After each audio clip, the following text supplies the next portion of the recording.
Okay, it says it's recording. Great. So I'm so excited to welcome everyone to the very first Community Forum Friday hosted by the Massachusetts General Hospital Frontal Temporal Disorders Unit. This morning, we are so happy to welcome Kelly McCarthy from LCB Senior Living. She's an expert in memory care engagement, and she's going to talk with us today about caring from a distance, keeping your loved ones safe in memory care. This is an important topic during the time of the coronavirus and COVID-19 quarantine. This is especially important because of new guidelines from the Department of Public Health that are guiding us to keep a distance from our loved ones who are in memory care or skilled nursing, and actually to keep distance from all of our elderly loved ones. This is incredibly challenging. I want to share with all of you, many of you know me, my name is Katie Brandt. I'm the Director of Caregiver Support Services and Public Relations for the MGH-FTD unit. And I'm also an Alzheimer's caregiver for my dad, Tom. My dad is a resident in a memory care unit, and I have not been able to visit with him in person due to the coronavirus. I saw him earlier this week on FaceTime when his memory care director helped him connect with myself and my son.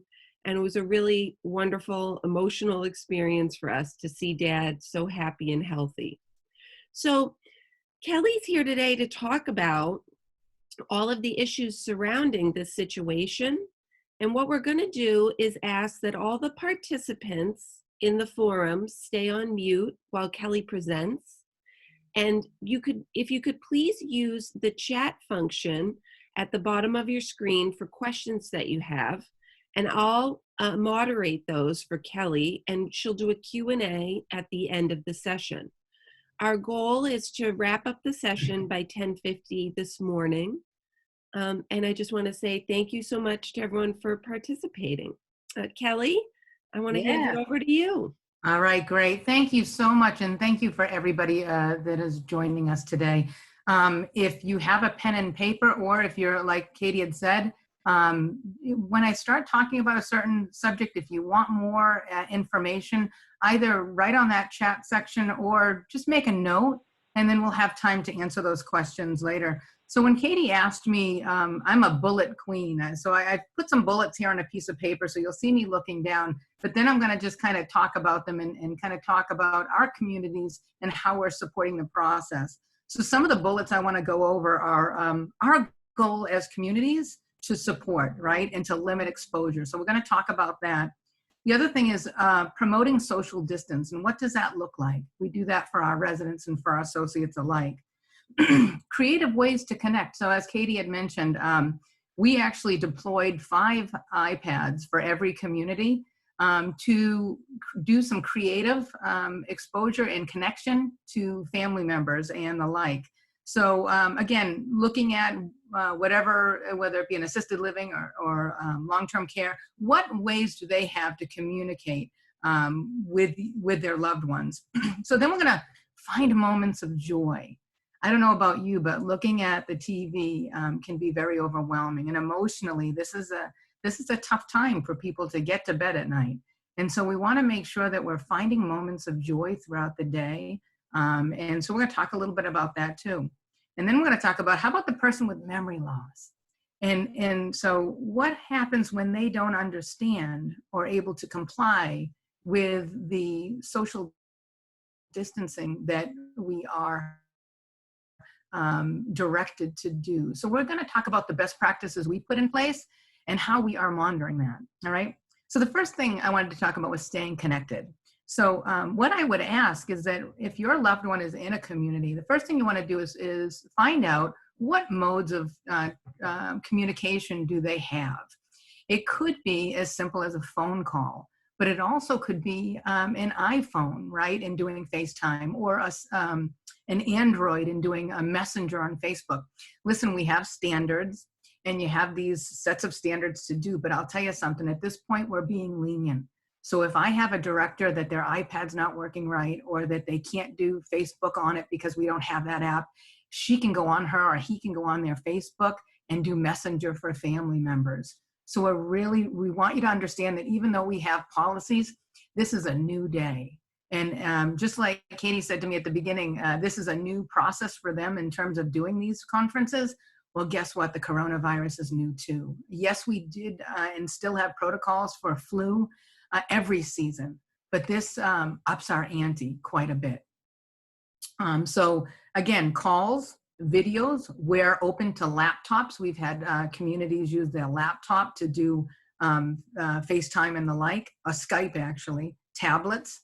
And then Alexa has a new process. Alexa has a new thing out there where you can actually do videos and you can check in with them. So we're looking at that. Matter of fact, Katie, that was something that Matt brought up to our attention, that there's a new technology out there. I think we look to the younger population, right, to identify these things, but it's supposed to be very easy. So LCB Senior Living, which is the company that I work with, actually they send out letters on a weekly basis to family members, letting them know what our protocols are. There are changes that happen sometimes daily. And so we're always making sure that we're connecting with families, letting them know what the processes are. Not everything runs smoothly, we know, but that's why we're vigilant. We actually have a Corona team, and I had mentioned that to Katie. Every morning we're on the call, even Saturdays and Sundays.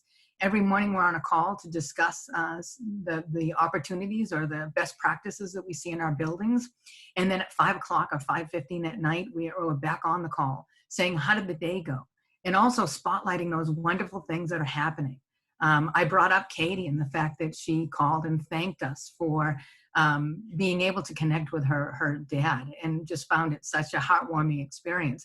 We live off that stuff too. This is not easy for us as well. So having those great things come in, as well as the challenges, are so very important.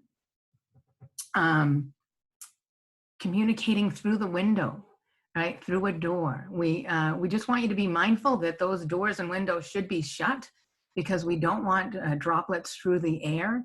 But using a phone and being able to see your loved one, we have some touching pictures on Facebook of hand-to-hand contact through the pane of the glass, and them being able to communicate. Matter of fact, one of our properties had the whole family came out in the courtyard and sang happy birthday to their loved one. And they weren't able to enjoy the time face-to-face, but they were in this virtual way. And the resident was so happy and so touched. So these are some creative ways that you can do that. Again, asking the community what venue they have. You don't need to have high-tech stuff. Some companies don't have that. It's nice to have that option, but again, those face-to-face through phones and the like can work. And again, their frontline teams may have iPhones that you can connect with them visually. So I think a lot of places are going to be lenient on some of the standards, right, that we once had. Let's talk about the conversations that we have with our loved ones, right? I've heard many times where someone will say, "Hey, Mom, how you doing?" And they're like, "Oh," and they don't know what to say. So say, "I'm not doing anything." And "What'd you eat?" "I didn't eat anything," right? Because they may forget. "What'd you do today?" "Nothing." "Why am I in here? When are you coming to visit me?" Right? So they become panicked and they start getting anxious, right? And then how about if we say, "Oh, did you see the news? They're not letting us, visit. And oh my goodness, Harry's brother's sister got the virus, and oh no, now the family's quarantined." And so think about that. Listen to what I said. You may not have understood what I just said, but could you hear the stress in my voice, right? And my frown, right? So seeing my eyes and, "Oh my God, can you see that? And how terrible is this? I hope you're being safe. They better be taking care of you." All those things create an emotional connection, right? And they may not remember what was said to them, but they're going to remember the feeling. And so we want to be really mindful that when we're communicating with our loved ones, to remain positive, to find positive moments. I have 2 kids. And like Katie, we are proud as peacocks when we hear great things about them. So if you are a loved one, such as either a spouse or a child, telling them about the great things. Hey, guess what? Can you believe it? We're homeschooling. I've never thought I'd ever do this, right? And boy, what a great experience we're having. Talk to them about the trees that the outdoors experience that you're doing. Think about the person's individual needs in terms of what they liked, right? And kind of start your conversations around that. So give you an example. My daughter was here yesterday. She brought groceries. We've quarantined ourselves because I'm a caregiver for my mom and dad, and my dad is extremely high risk as well as my mom. And so I'm working, fortunately, working from home, but have this real life experiences here, right? So my daughter brought things. She's in her 20s, and she showed my mom through the door some artwork that she did. And I have a picture of my mom and my daughter's showing her, and they're talking about blending of the colors and oil versus acrylic. And it was just a wonderful, sad, but yet touching experience to see them connect. It wasn't easy to see her walk away.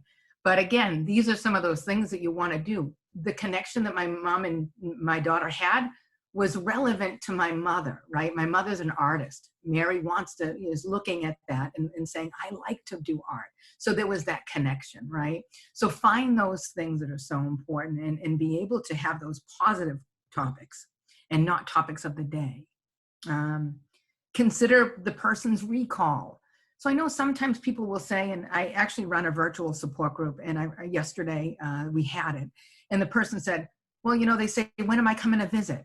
When are you coming to visit? I haven't seen you in a while. And so what I want you to do is step back, because I know that there's guilt, right? There's feelings of guilt. There's feelings of not being in control because of standards that have been set forth, right? To keep exposure down. One of the things you want to do is try to consider their recall before the coronavirus. And oftentimes people with memory loss may say that to us. Hey, I haven't seen you visit. When are you coming? I miss you, right? Those things tend to happen regardless whether or not we're social isolating or not. So understand that when somebody is saying that, kind of step back and say, okay, they may have said this before. An answer that I would say is that, Mom, I'm going to come see you soon. But right now we got to keep you safe, right? We got to keep us safe. And I know you're safe and I love you to pieces. And saying things like that can make them feel good because, again, we want them to not be scared and to really be able to enjoy those moments and make them feel proud. I often say that which comes from the past is far more real than the present. Right? I'm going to repeat that. That which comes from the past is far more real, all right, than current day situations. So being able to talk to them about things that they once loved or enjoy now talking about, let that be the discussion, and don't let coronavirus be the discussion, or restrictions, anger be the discussion. Let it be about person-centered and what they love, right? And again, son and daughter, I want to hear what my son is up to. I'm so proud of him now going to graduate school. He's doing it online, as well as my future daughter-in-law is a nurse. Every day she's going into the trenches of a local community hospital. I want to hear that heroism, right? So be able to identify and narrow that topic into positive things and those heroes that we see every day. Snail mail options. So packages, snail mail, supplies, all of that stuff, we just want you to be mindful. Again, we have standards that we're going to let lapse, which means that if we're not providing shampoos or certain products and things like that, toilet paper, right? That's the whole big thing, toilet paper, paper towels. Guess what? We're going to relax that, and we are providing. We're never going to have somebody go without. If you're in an assisted living community that, oh, listen, we're only being, and we don't do this, but I know some do, which will say 1 meal a day. You're provided 1 meal a day. Well, if that's the case, again, we're going to relax that for this. We're going to make sure that everybody has food, right? And so ask, and I can't speak for everyone. So ask your communities, what are you doing for those alternate meals? How can I support that? And what measures do you have in place for that? When it comes to delivery and snail mail. People are asking, oh, can we send letters? We've got kids wanting to send letters and packages. We want to send cookies to people. And I just want to be mindful that adds another step, all right, into our day, because we can't just let packages come through, all right? We know and have been told that with cardboard and plastic and the like, this virus can last, right, for 24 hours in some circumstances, up to 4 to 7 days in others. So what we're asking is that we want you to be creative in sending stuff. So I'll give you an example.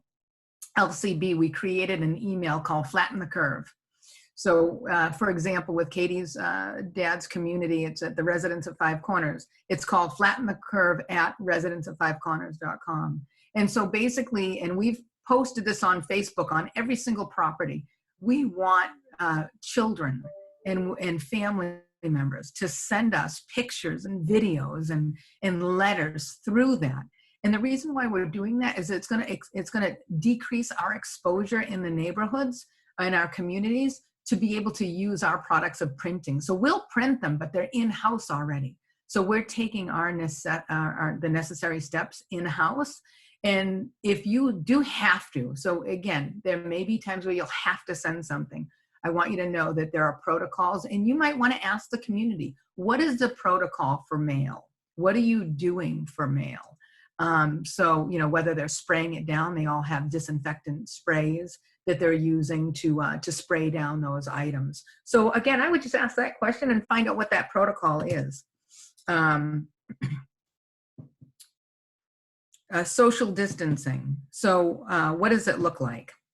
So we all know and hear about social distancing, 6 feet away in a parameter, and really making sure, and that's like around that person, right? We're not just talking 6 feet one way. We're just talking about a radius, which can increase now our thought.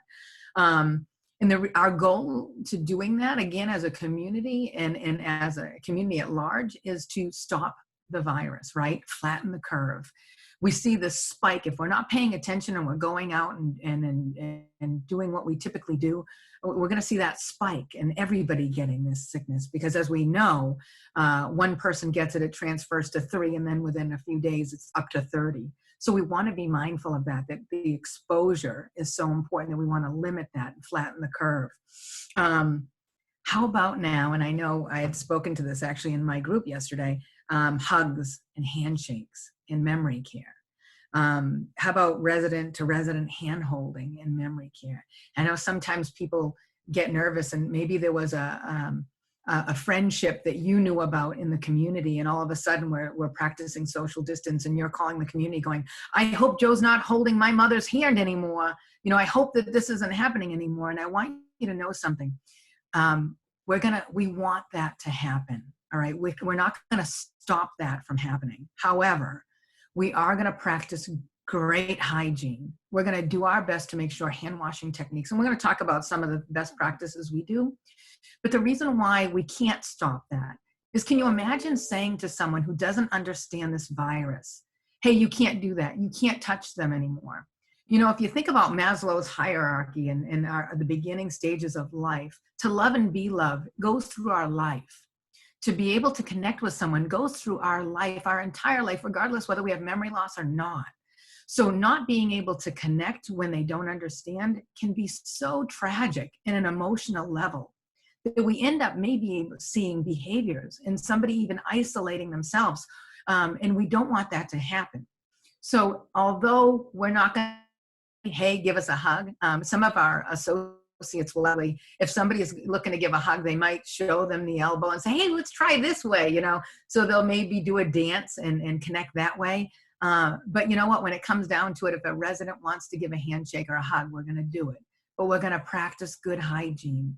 Our residents, if they're holding hands, we're going to make sure that prior to, we're hand sanitizing and washing their hands. And then after, we're going to do that as well. So we're going to have that best practice. It takes a village to clean a neighborhood, right? And so even though communities have housekeepers, they have maintenance, they have dining, right? We have all these venues. We're not, LCB is not a universal worker. We don't have that in our portfolio, but again, we're going to relax that because this is a different day, right? So we have people every hour going down, wiping all common areas, wiping down the handrails, wiping down seating. We actually even have taken our seats and our common spaces and moved them 6 feet apart so that people aren't sitting close to each other, right? So these are some of the things that we've taken to be able to support that. I want to talk about what it looks like, hygiene for people with memory loss. So last night around 2 o'clock when I woke up, I started thinking about me and saying, boy, if I had memory loss and somebody asked me to wash my hands, and music, right, being so popular and important, especially for memory care. I love music. Music is important. Know that about my history. So I thought to myself, okay, so my son and daughter cared for me. There would be maybe particular songs that would be helpful, right, to help me wash my hands. But then I thought, my brothers, so I have 3 older brothers, and I'm thinking about when I was 12 years old, 50 ways to leave your lover, right? Jump out the back, Jack, make a new plan, stand, don't need to be coy, Roy. That hits my emotional core need. That is something that I remember as a kid, and guess what? I know all the words. I remember slowing down the record and learning every single word to that song. So that, in terms of hand washing, can help me if somebody's saying that to me. So do me a favor, if you know songs that help your loved one, and you help connect with your loved one, share that. If you have a special song that you sing with them, make sure the teams that care for them know those songs.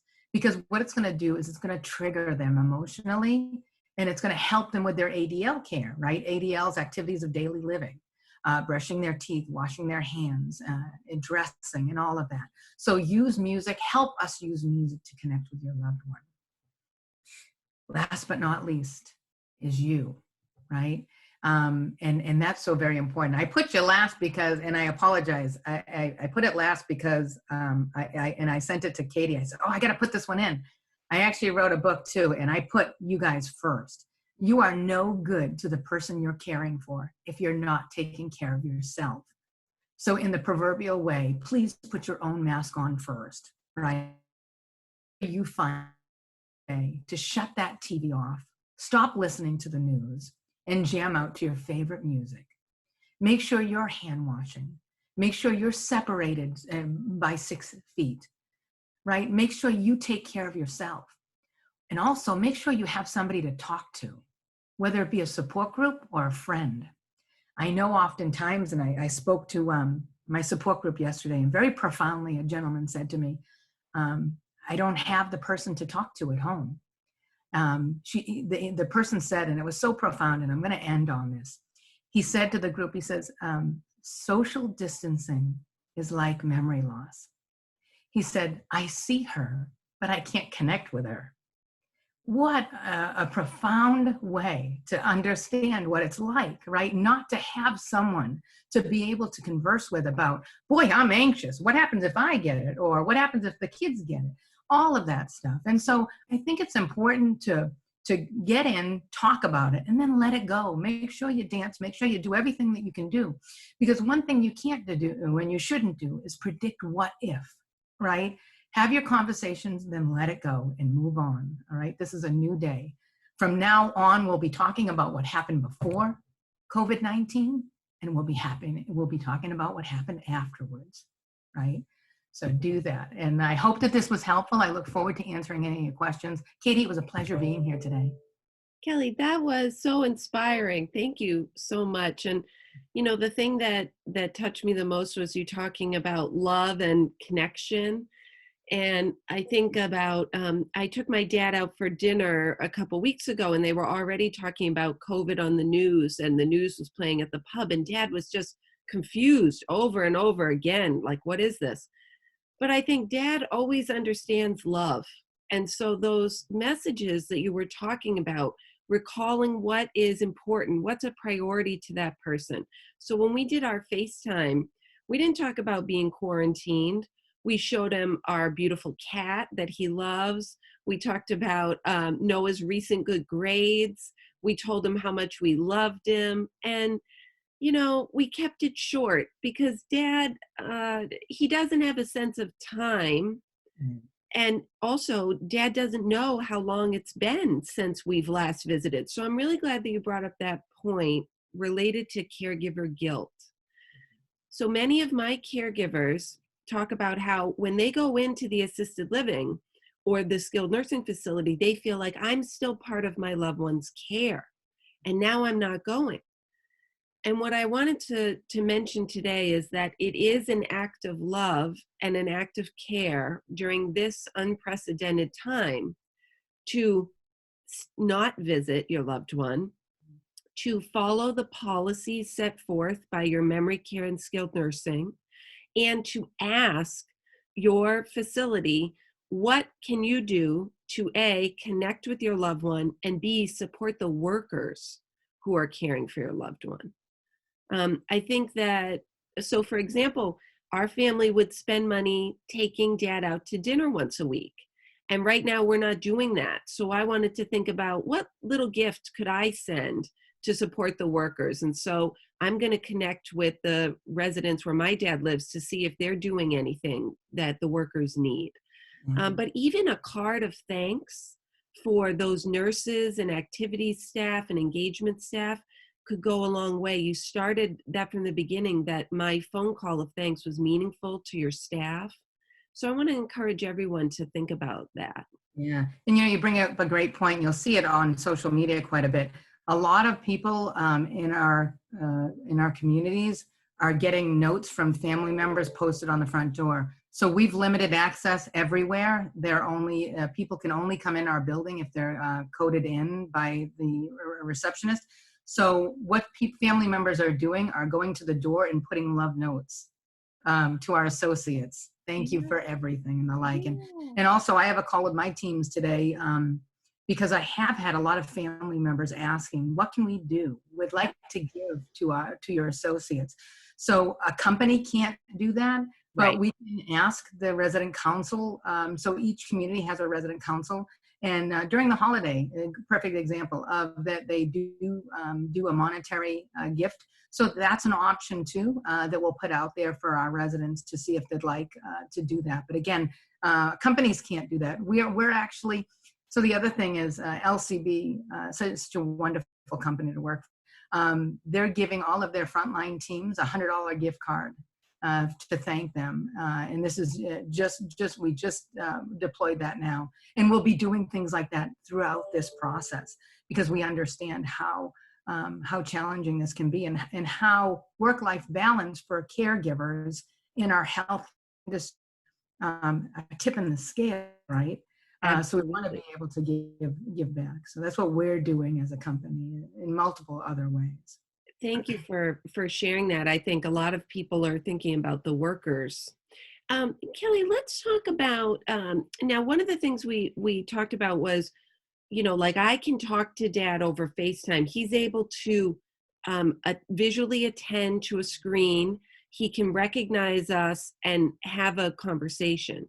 Yep. What about if your loved one is in late stage dementia or has aphasia and cannot communicate verbally? Maybe they would be confused by looking at a video screen and seeing their loved one. Yeah. I think that might be especially hard for some family members and friends. Could we talk a little bit about how can people connect with their loved ones when their loved ones really can't communicate with them? Yeah, and that's a great question. And so what I'm going to do is this is going to be a two-part. First part is you need to communicate with us. Tell us what your person and how to connect with your person. So I'll give you an example. End-stage memory loss, music. Again, maybe they like massages, hand rubs, right? We're doing a lot of hand massaging now with our washing and then hand sanitizing and also using. So touch is so very important. Do they like that? Share that with us. Music, singing. Again, knowing those particular songs are so very important. And oftentimes with aphasia, I've seen it, especially around the holidays where Maybe they have a hard time communicating, but boy, can they sing Jingle Bells all the way through and know every single word. So getting those songs and understanding that type of connection. So first part is you need to tell us, and hopefully we have that if they were a long time resident. But again, us doing our part by thinking out of the box. The other thing that we have in our communities, and I think there are other properties too that have something similar, is Eversound. So Eversound is a headset, and each community that we have Eversound headsets, and they actually can be plugged into any type of media. So whether it be a radio or iPad or the TV, and we can play music. All right, we can play certain things that they may like, even just cueing them certain things that they may enjoy listening to. And again, it's important to know their type of genre, right? I joke with my dad all the time. My dad loves country and Western music, the old stuff. I'm a music lover, but I wouldn't choose that. And it doesn't make me wrong and him right, but it makes us different. And so we need to really make sure we understand what that is. And also smells too, right? I joke a lot in my book about Dove soap. The fact that it has a pill shape, right? And it has a dove in it, it smells good. I use the pink one. That is definitely something that we could be using in a sense of aromatherapy. It makes a person feel calm, right? And calming. So those things are so important to know that type of things that they enjoy smelling, hearing, right? Tasting, all of those things are a way for you to connect with them because you know them most, you know them best. So I think that those are great suggestions when you're thinking about how, as a family caregiver, you can help staff like individualize the approach to help your loved one feel cared for when you're not there. Maybe thinking about too, so now we're thinking about the care partner. So I know for me, it was very meaningful and calming to have a visual of my dad looking healthy and happy. I think for some facilities, privacy is, of course, paramount to the work that you do. And so this is a new era for them to be taking pictures of residents and sending them out. So it might be appropriate if, so I'm a family caregiver, I could send an email and say, I give permission for you to take a picture of my dad and post it on social media so I can see it. I give permission for you to take a picture of my dad and email it to me. I give permission for a worker to take a picture of my dad with whatever device they have access to. And that might help the staff feel more comfortable because they've really been trained to protect privacy and not take pictures of residents. Right. And the lease signings that we actually have that written right in it and asking people if they would like it. But you know what? Again, this is a new day and people might say, you know what? I want that. Yeah. Or you might look at it and say, I want it to be with my family, but not in the social media realm. So right. Absolutely. Another thing that we're doing that a lot of communities have as well is what they call One Day. And One Day is an app that we use, and it's almost like, I call it like an adult Snapchat. So it's a little video that you might put on, you might ask someone a question or have them sing a song, and you videotape that small short clip, and then you send it off to family members, and it makes them feel good because now they have this little thing, and it could be, hey, what was your favorite moment at Christmas? And they might say, oh, the favorite moment was when my daughter opened up her first, toy, and it wasn't about the package, it was about the gift, right? And she just had so much fun. And so listening to that, right? Again, identifying those things. And so we have that, but we're going to ramp it up this coming week where we're going to start using that as another form of connecting with family. And that's called One Day? One Day, yeah, it's a My Story. So it's a My Story app, One Day. And all of our communities have that. And we're going to really ramp that up next week and being able to support another form of creative communication. And one of the things that I've been hearing from caregivers is that they're reaching out to nurses in facilities, hospice nurses, aides, and they're not getting responses right away. Mm-hmm. And I think based on the and Kelly, you can comment on this, based on the clinical research program that I'm working in, this first week, our team has been really busy doing a lot of preparation. And I think that for families, I know it's really hard, but to try to be patient as people adjust to new policies and routines. And I know that staff want to be responsive. And I think it's just about, sending those little emails. I want to hear about it. I want to hear about my loved one. I know you're busy when you have a chance. Yeah, I would definitely continue to send emails if you're not hearing back. But Katie, you're right. And as I had mentioned before, our visitation policy keeps changing based on the state standards, right? And then we're upping the ante in more of those states that might have a stricter, right, and able to stop the exposure for our residents and limit that as much as possible. So they are so busy. I mean, think about it. We have screens, so people that do come in, we have an shield screen that they have to touch into, right? All those questions. We have to take temperatures of people who walk in our door. And so there's a lot of stuff that they're doing, and the nurses and the like, they're just so busy.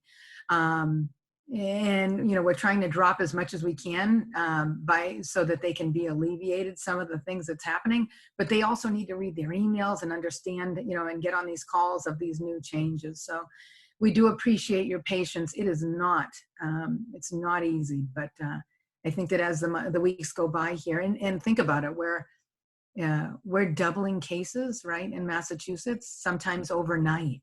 Yeah. Which means that we're here, like we're in it. When people say we're not there yet, well, we're there now, right? So this is when we really need you to be vigilant, but also patient with us.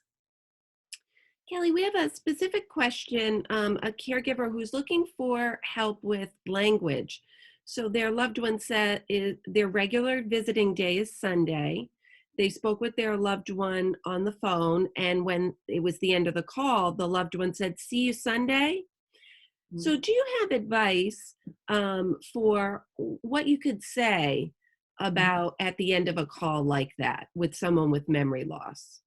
Yeah, so it depends on everyone's individual cognitive level, right? So if we're looking at a high functioning resident and they're asking, "Will I see you Sunday?" right? And they're asking the question. And if they're high functioning, it may be that we're going to say, "You know what, I am going to see you soon." But you're not actually saying, "No, I'm not going to," but you say, "I'm going to see you soon. We have been kind of altered our visitation, but I will be by to see you soon." For those of individuals who are more cognitively impaired, you can say, "I can't wait to see you again," right? "I can't wait to see you again." So use it again. You want to do that positive.